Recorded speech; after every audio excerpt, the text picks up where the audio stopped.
निकाह के बाद दुल्हन के हाथों पर मेहंदी लगने की खबरों पर बिलाखिर डॉक्टर आमिर लियाकत।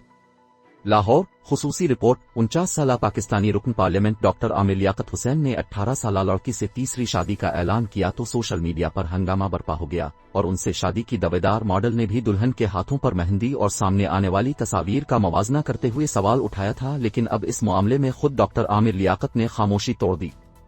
डेली पाकिस्तान को दिए गए खुसूसी इंटरव्यू में डॉक्टर आमिर लियाकत ने बताया कि इसको कहते हैं इत्तिफल चूं चूं बिंत कद कद।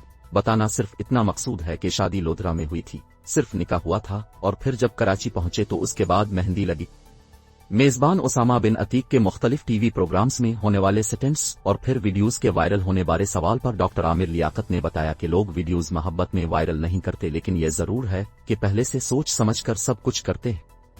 वायरल मीमस के बारे में उनका कहना था कि मैं तो अलिफ लाम मीम पढ़ता हूं, इसके बाद मैं किसी मैम को नहीं जानता, ये सब गीबत है, मीमस भी गीबत है। मजीद क्या कुछ बताया, देखिए दिलचस्प वीडियो।